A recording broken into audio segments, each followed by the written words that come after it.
years. How many times you play in Miami? Probably 3. Did you go out and party the night before? No. Come on, once? Never. Not a cocktail? Never. Not a beer? I don't drink. At all? No. Well, what happened there? I might drink like once a year.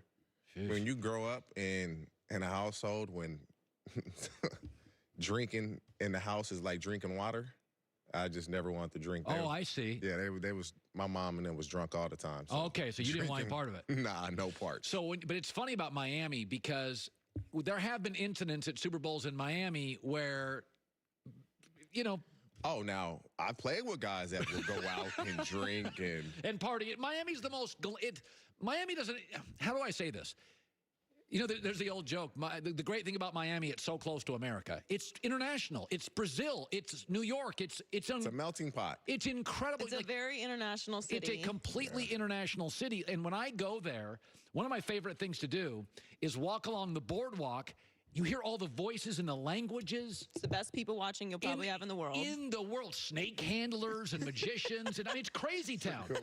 So you've gone on the road, and Miami can turn you a little upside down. Oh, guys will, and then they wonder why the next day they're cramping. It's hot. You were it's drunk. the South Beach flu. And they're cramping, and they're pulling hamstrings and muscles. You're like, and you wonder why. I remember years ago, the Steelers played a game there, and the players were throwing up. And I'm like, I don't understand this. And I'm like, well, Tomlin's pro player. You know, it was a bad Miami team and a good Steeler team. It's possible, maybe. We all have curfew, but as soon as you get there, guys are gone. As soon as you hit the hotel, you check in, you're out. And so you just make it back by curfew, and then you get the dummies that as soon as curfew comes, they check the room and they... You put dummies in? No, you get the dummies that after curfew, they'll leave. And then they'll come back at like 5 in the morning. Isn't it amazing? Adults have curfews. And they really check on you in a hotel in Miami. They'll check on the guys that they know they need to check on. They didn't check on you. Well, they did because me and Chad room together. So they came every Saturday night. They were there every Saturday. And Chad liked to get squirrely. A little bit. Yeah, that's okay. Yeah, a little bit. Just have fun. You guys played at Oregon State. Can you imagine Ocho Cinco and him at Oregon State? Can you imagine that? 2 star receivers at Oregon State. You know, I covered you. Chad was crazy. You were very reliable, smart, hardworking. He had a 45-inch vertical. He didn't look like anybody I'd ever seen at Oregon State before. So when you go into this game, when you have extra time off, I mean, these are both kind of young teams. I think San Francisco feels really young. I wonder, when you I talked to Tony Gonzalez about this yesterday, I would just get me to the game, get me to the game. I wouldn't even want a bye week off of the Super Bowl. Did you like bye weeks? For a player, if you're beat up, you love a bye week. Kansas City, for Chris Jones, it's going to be big for him just to make sure now he can play more than 25 snaps. Andy Reid is fantastic after a bye week, so he looks forward to that. You can really dig into what San Francisco likes to do. And as a player, if I feel good, I want to play. But if I'm a little banged up, you want the bye week. Yeah. What do you make? We've talked today. Our show is focused a lot on Jimmy G. Is that, it used to be if you were like 24-5 as a quarterback, that was good enough.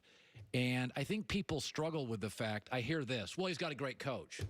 All quarterbacks who are great have a great coach. Well, he's got a good defense. Well, so did Troy Aikman and Terry Bradshaw and Kenny Stabler and Tom Brady. I look at Garoppolo, and the word I come down to is it. He's a dude.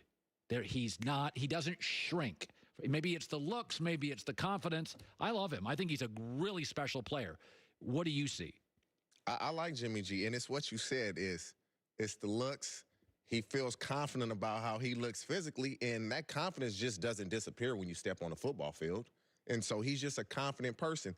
People are talking because the 49ers literally this past weekend played like they were in a Snoop Youth Football League. They played Pop Warner football. We're bigger than you. We're faster than you. We're going to run the ball every play. Stop us. And the Packers couldn't do it.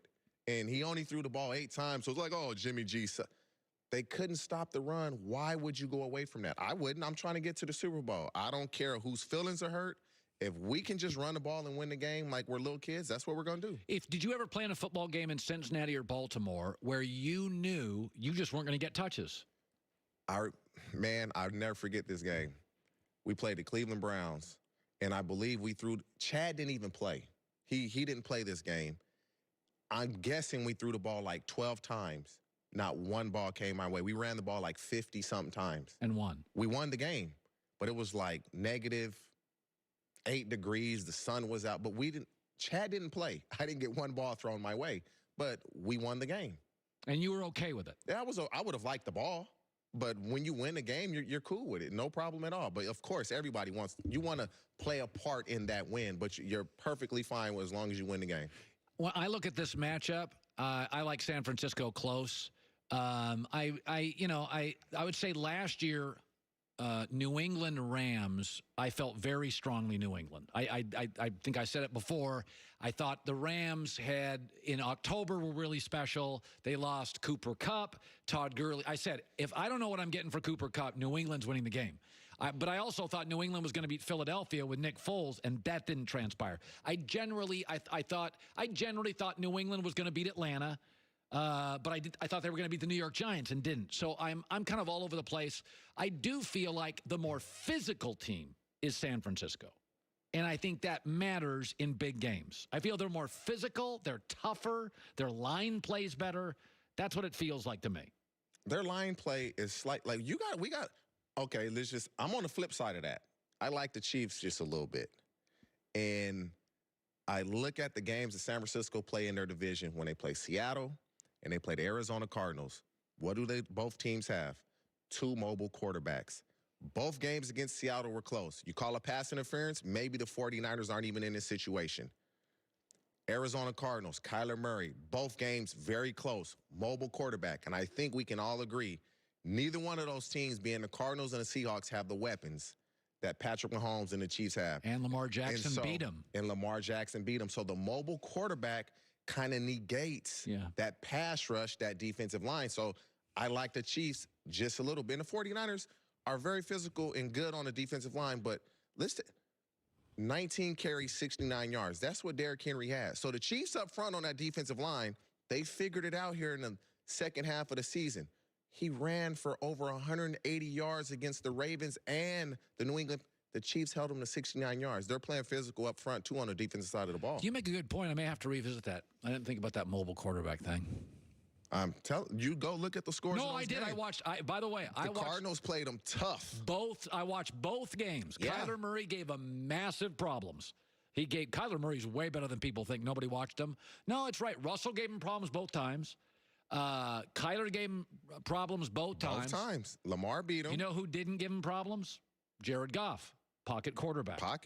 He's gonna be back there. They know where to go, and they're gonna rush the passer.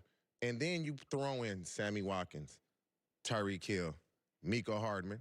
Oh, we got Travis Kelce to work them up. They got weapons and a mobile quarterback. So I'm slightly leaning to the Chiefs. Granted, nobody goes to Miami and does something stupid on the team. All right. By the way, I want to touch on something because you work out a lot of people.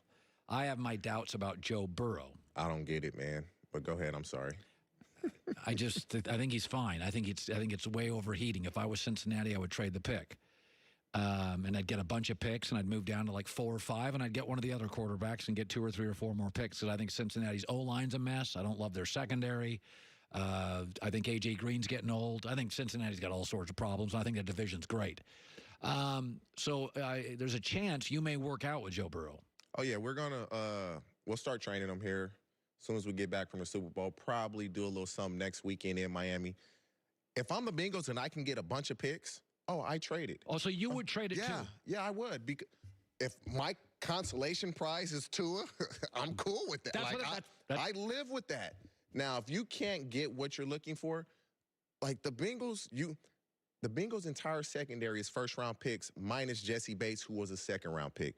Offensive line should be better with Jonah Williams from Alabama coming back, and if Cordy Glenn can play. They need to re-sign. Like, A.J. Green is getting old, but when A.J. Green is healthy, he's one of the best receivers in the league. They have talent. Now, if you can bring Joe Burrow into that equation, you should be a little better. If you can trade it, you should be a lot better because now you can get Tua and a ton of, to me, Joe Brady, you're in this position because of Joe Burrow. You got to do whatever you can to go get him. I believe you have to go up there and say, listen, we got to get Joe Burrow. I believe he's in that position because of Joe Burrow, and it's not the other way around. So you think Carolina would make the run to get to number 1? They should. I don't believe they will, but You reunite them. The Bengals should have been out in front of this and said, hey, let's see if we can bring in Joe Brady. You know we got the first pick. Get out in front and see if you can bring him in. Yeah, so you and I think alike. Outside of like a Trevor Lawrence, John Elway, Andrew Luck, I am always for trading out of the first pick. I like Joe Burrow a ton. Like, you're on Trevor Lawrence. Trevor Lawrence started more games in college than Joe Burrow, and when they were on the same field at the same time, Oh, come on. I'm just being honest. T. Higgins is going to be a first-round pick. Trevor Lawrence is playing with dogs. I'm not. Joe Burrow played with dogs, and he did something in college football that none of us have ever seen. I don't care. Trevor Lawrence is big. He's fast. He throws a nice ball. He didn't play well. What happens when you work out Burrow and Justin Herbert's better than Burrow? Then I'm going to say Justin Herbert's better. But when that pocket presence that Joe Burrow has, you're not going to see that in the workout. What I will see is maybe Justin Herbert throws a better ball. But the pocket presence, his ability to throw the ball on time, he's so accurate because he throws with anticipation and he understands coverage. And you don't see that in the workout. But what I will say is that season he had is we've never seen it, and I don't think we ever will again. TJ Hushmanzada, good seeing you on Speak today. I'm on Speak. Yes, sir. All right, buddy. Joy with the news. No. Turn on the news.